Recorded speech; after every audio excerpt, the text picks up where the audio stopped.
Efek kenaikan harga komoditas ke perekonomian Indonesia, apakah proyeksi pertumbuhan ekonomi kita ini bisa direvisi ke atas? Saya lihat iya, saya cenderung pihak yang optimis. Saya sendiri melihat full year pertumbuhan ekonomi Indonesia masih di 4%, dan dengan harga komoditas yang tinggi dan prospek ekspor yang masih akan meningkat, kita lihat ini akan cenderung di revise up ke depannya. Oke, Instead of revise down. Saya rasa fase revise down dari ekspektasi pertumbuhan ekonomi Indonesia itu sudah selesai. oke. Ada angka yang bisa dibagikan saat ini untuk kami, Pak Fahrul? Kita expect 4% di akhir tahun. Oke, untuk 2022 sendiri seperti apa proyeksi Anda? Saya lihat di 2022 pertumbuhan ekonomi bisa naik ke 5,3 sampai 5,5%. Oke, nah Anda melihat seperti apa sih potensi berlanjutnya komoditi super cycle ke depan ini dan juga faktor-faktor pendukungnya, Pak? Saya lihat faktor pendukung dari komoditi super cycle ini, yang utama adalah leveraging up dari perekonomian Amerika dengan mereka melakukan infrastructure spending. 70% dari story kenaikan komoditi super cycle adalah berasal dari hal ini. Oke, Itu dan hal yang paling kemudian penting.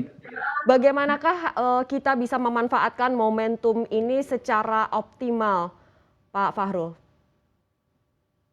Sebenarnya permasalahan yang terjadi di sektor komoditas kita, terutama batu bara ya yang momentumnya paling tinggi sekarang, itu adalah ketiadaan funding kepada sektor batu bara, karena setelah bertahun-tahun sektor batu bara ini merupakan sektor yang tidak disenangi dan juga merupakan sektor yang tidak comply dengan ESG.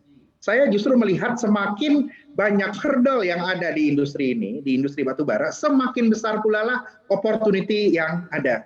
Saya lihat kalau kita memang targetnya pertumbuhan ekonomi, saya lihat di kondisi seperti ini bisa kita manfaatkan dengan menggenjot lagi produksi batu bara di Indonesia. Saya lihat seperti itu.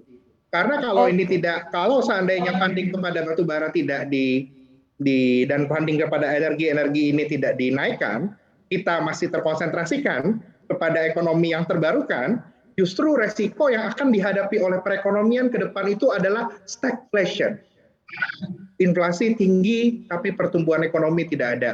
Untuk menghindari hal ini, saya mengencourage ada relaksasi untuk regulasi-regulasi seperti ESG dan funding kepada energi yang tidak terbarukan ini dikembalikan. Kira-kira seperti itu. Untuk informasi lebih lengkap dan berita terkait, jangan lupa klik link di deskripsi.